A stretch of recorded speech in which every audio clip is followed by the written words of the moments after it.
Shalom saudaraku dalam Tuhan. Saudara, pelajaran penting bagi setiap gereja ya, supaya setiap orang yang baru percaya Yesus atau murtadin baru ya, tidak langsung dikasih panggung untuk mengambil bagian dalam pelayanan di gereja.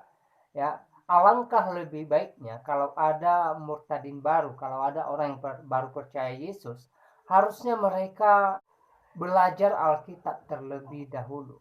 Setelah mereka matang mempelajari Alkitab, imannya juga semakin kokoh, barulah mereka boleh dikasih panggung ya untuk mengambil bagian dalam pelayanan, entah itu pelayanan firman Tuhan atau pelayanan lainnya, misalnya pembawa pujian dan lain sebagainya. Nah, saudaraku dalam Tuhan, sebelum kita lanjut pembahasan, mari kita melihat video yang berikut.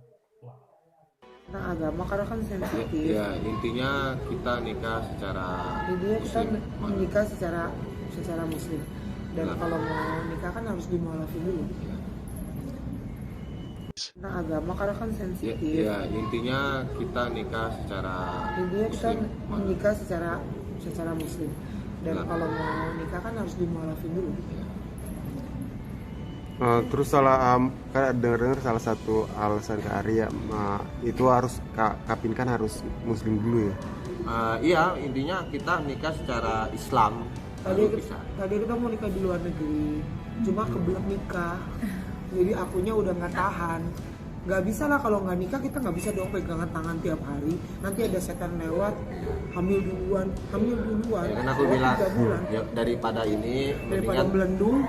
kita nikah dulu deh secara Islam, tapi harus Lagian kan mualaf kita dulu. udah saling mencintai. Ya, gitu. Dia ngomongnya gitu, tapi ya versi aku, agama itu nggak perlu diomongin. Intinya nikahnya itu secara baik. Dan aku dimualafin dulu. Dan itu nggak bohongan, emang mualafin beneran. Dan menurut aku nggak penting banget sih untuk bicara, ya meninggal juga sendiri-sendiri. Aku meninggal nggak bisa minta tolong dia, dikubur lagi. Pingkan masuk neraka, hari tolong hari aku di neraka. Dan kita meninggal sendiri-sendiri, jadi kita tahu jawab kenapa kita harus pakai baju warna hitam hari ini. Dan ini juga tanggapan dari abang kita, Luis Prasetyo tentang alasannya dia mualaf. Coba kita dengarkan dulu terlebih tampipiangan abang kita, Luis Prasetyo ini. Aduh, miris ya sama orang-orang kayak gini ya. Jadi dulu pas saya pernah iringi main musik ya, ini Pinkan ini waktu itu pelayanan di Manado. Di sana dia nyanyi, jadi saya yang iringi keyboard waktu itu. Saya lupa nyanyi lagu apa ini Pinkan ini. Nah waktu itu saya kaget, loh kenapa kok orang ini nyanyi lagu rohani, terus kok di gereja? Dengar-dengar katanya dia masuk Kristen. Cuman dari beberapa penyampaian dan kesaksiannya saya mulai curiga kan, masa segampang itu, sereceh itu gitu. Dia bisa kemudian dia melayani pindah agama dengan alasan yang nggak banget gitu. Waktu itu pikiran saya, tapi waktu itu kan saya masih bocil ya, nggak terlalu memikirkan hal-hal kayak gitu. Dan kemudian lama-lama saya lihat dia kemudian kalau nggak salah ini ya diangkat sebagai pastor gitu. Pastor di salah satu gereja yang mana kemudian dia melayani. Dan makin lama makin kesini saya lihat di TikTok kadang-kadang bawa firman dan lain-lain.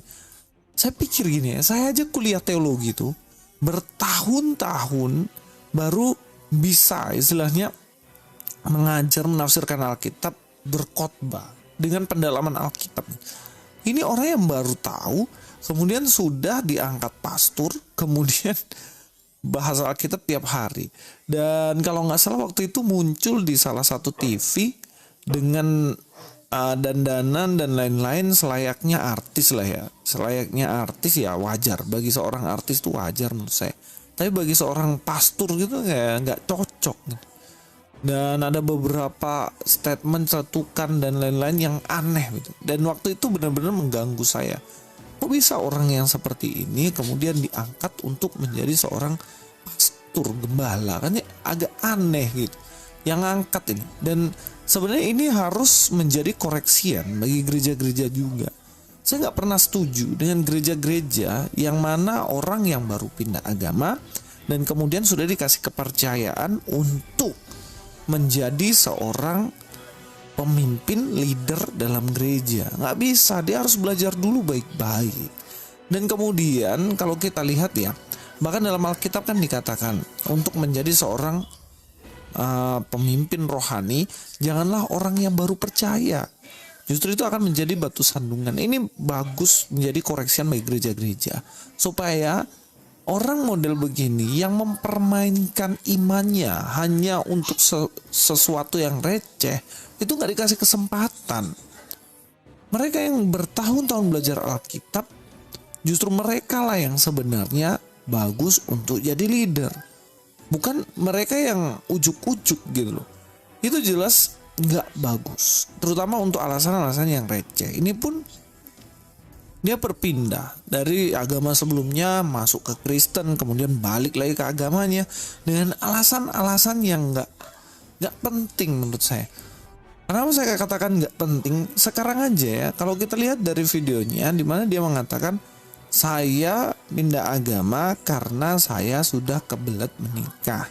Kan nggak lucu kalau belendung duluan, hamil duluan kan, hamil duluan, telah 3 bulan kata itu nyanyi begitu.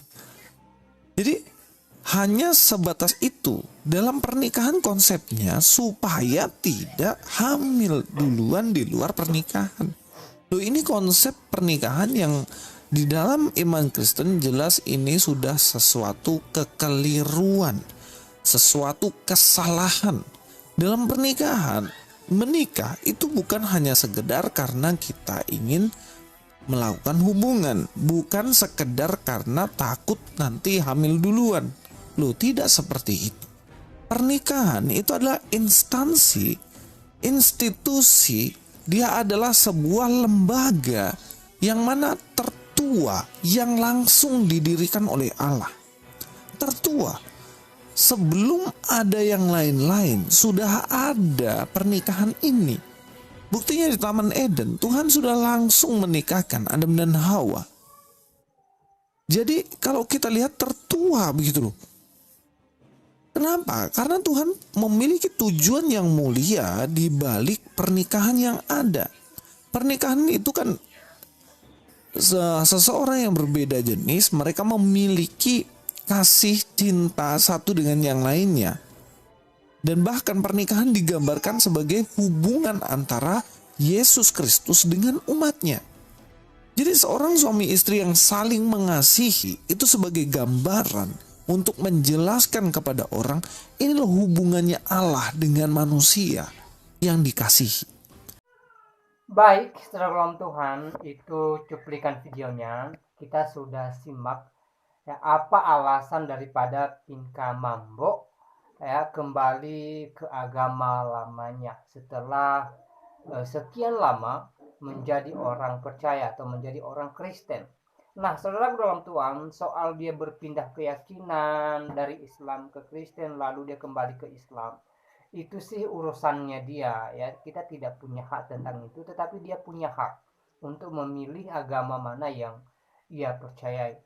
Cuma ini menjadi pelajaran penting bagi gereja ya. Salah satu contohnya seperti Pinka Mambo ini, ketika dia percaya kepada Yesus Kristus ya, ketika dia menjadi seorang Kristen, harusnya dia tidak langsung dikasih panggung untuk melayani ya. Harusnya dia belajar Alkitab terlebih dahulu, dia dalami Alkitab sehingga melalui pendalaman Alkitab imannya semakin kokoh, imannya semakin teguh ya.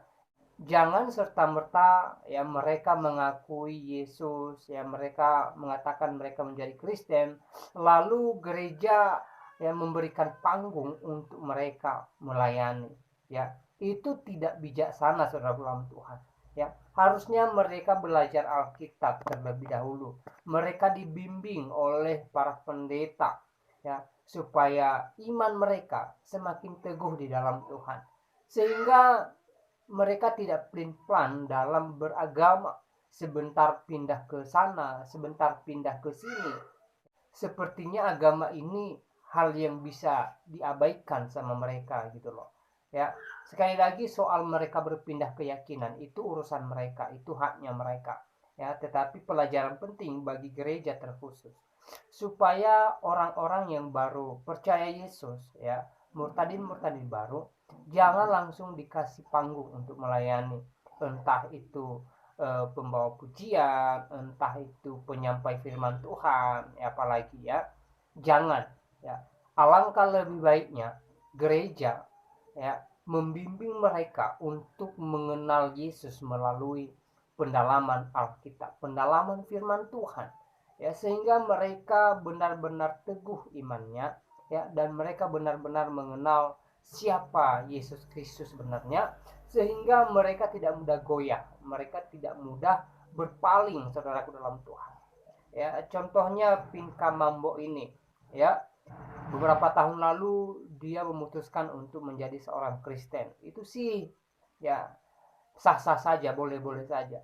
Ya, tapi disayangkan waktu itu dia langsung dikasih panggung untuk bersaksi, untuk ya melayani, ya.